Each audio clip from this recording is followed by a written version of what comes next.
Bora lá resolver juntos essa questão das ciências médicas de 2021/1. A gente começa ali pela perigrafia e se identifica, né? Identifica que a gente tem provavelmente um texto, que é um texto narrativo, né? Tarde da Noite, Luiz Vilela. Então, vamos lá já com essa expectativa de ser um texto narrativo. Bora lá? Lembrança. Deixa eu só colocar aqui. Pronto, vamos lá. Lembro-me de que ele só usava camisas brancas. Era um velho limpo e eu gostava dele por isso. Eu conhecia outros velhos e eles não eram limpos. Além disso, eram chatos. Meu avô não era chato. Ele não incomodava ninguém, nem os de casa ele incomodava. Ele quase não falava, não pedia as coisas a ninguém. Nem uma travessa de comida na mesa ele gostava de pedir. Seus gestos eram firmes e suaves, e quando ele andava, não fazia barulho. Ficava no quartinho dos fundos, e havia sempre tanta gente, tanto movimento na casa, que às vezes até se esqueciam da existência dele. De tarde, costumava sair para dar uma volta, ia só até a Praça da Matriz, que era perto. Estava com 70 anos e dizia que suas pernas estavam ficando fracas. Levava-me sempre com ele. Conversávamos, mas não me lembro sobre o que conversávamos. Não era sobre muita coisa a conversa. Mas isso não tinha importância. O que gostávamos era de estar juntos. Lembro-me de que, uma vez, ele apontou para o céu e disse: "Olha!" Eu olhei. Era um bando de pombos e nós ficamos muito tempo olhando.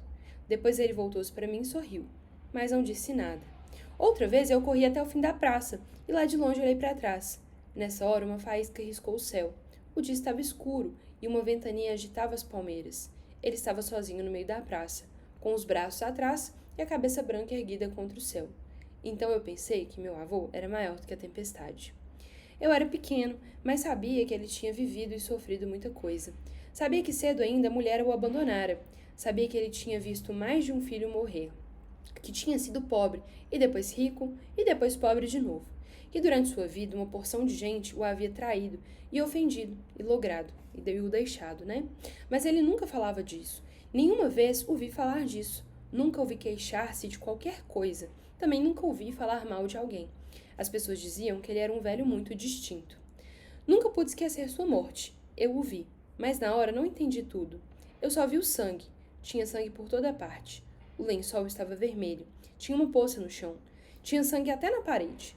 Nunca tinha visto tanto sangue. Nunca pensara que uma pessoa se cortando pudesse sair tanto sangue assim. Ela estava na cama e tinha uma faca enterrada no peito. Seu rosto eu não vi. Depois, soube que ele tinha cortado os pulsos e aí cortado o pescoço, e então enterrado a faca. Não sei como deu tempo de ele fazer tudo isso, mas o fato é que ele fez tudo isso. Como, eu não sei, nem porquê. No dia seguinte, eu ainda tornei a ver sua camisa perto da lavanderia e pensei que, mesmo que ela fosse lavada milhares de vezes, nunca mais poderia ficar branca. Foi o único dia em que eu não vi limpo, se bem que sangue não fosse sujeira. Não era, era diferente. Bom, então um texto muito impactante da relação de um neto com um avô, né? Vamos ver o que o comando vai nos pedir, provavelmente um comando interpretativo. Com base em seu gênero textual, o texto de Luiz Vilela, e aqui, gente, a gente tem um texto muito interessante, um comando muito interessante, que vai nos cobrar, para além da interpretação de texto, o conhecimento do que é gênero textual. Qual das alternativas descreve melhor o gênero textual em questão? Galera, esse gênero textual aqui, a gente pode identificar que ou ele vai ser uma crônica, então um ponto de vista sobre algo cotidiano, ou ele vai ser um conto, tá? Mais especificamente, muito provavelmente aqui um conto. Tudo bem? Então, basicamente, com base no fato de ser um conto, o texto faz o quê, né? Ser uma narrativa, o que esse texto tem que o caracteriza como uma narrativa? Letra A. Desenvolve, consoante as características da tragédia, uma história centrada em forças do destino capaz de destruir o indivíduo. Galera, cuidado aqui com vários pontos, né? Primeiro, isso não é uma tragédia. Uma tragédia é um gênero que é voltado ali para o teatro, tá? Então, a tragédia ela é encenada. Outra questão importante, centrada em forças do destino. Gente, o texto não fala sobre forças do destino.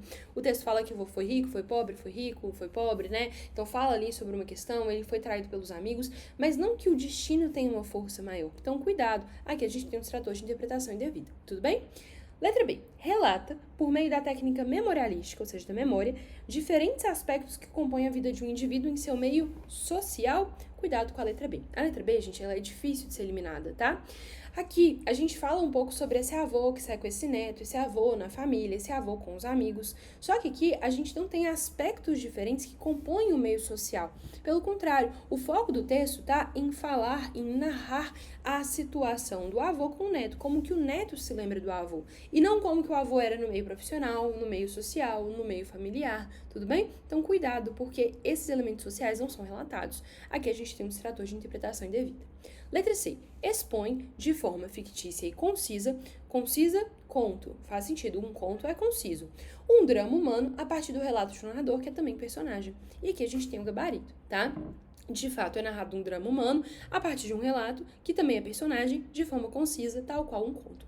Bela, como que eu vou saber que é de forma fictícia? Como que eu não vou saber que isso aqui não é uma realidade contada? Gente, aqui nesse caso, não tem como a gente ter certeza disso. O que a gente sabe é que a letra C, ela tem um elemento mais correto do que a letra B. E, de fato, quando a gente vai pesquisar depois o conto, a gente vê que é fictício, que esse conto ele não é real, tá? Mas é interessante a gente focar no drama humano, no relato do narrador, que é personagem, e é conciso tal qual um conto, ok? E a letra D, dramatiza, através do uso exclusivo de diálogos, um episódio da infância. Gente, o uso de diálogos, ele não tá, de forma exclusiva no texto, tudo bem? Então, o texto, ele não se concentra nesses diálogos e não se concentra em um único episódio da infância. Na verdade, é uma infância completa ali com o seu avô, ok? Gabarito, então, é a letra C, e essa é uma questão de nível difícil, tá? Ficar entre a B e a C aqui é bem comum. Espero que vocês tenham acertado. Um beijo e até a nossa próxima questão. Tchau, tchau!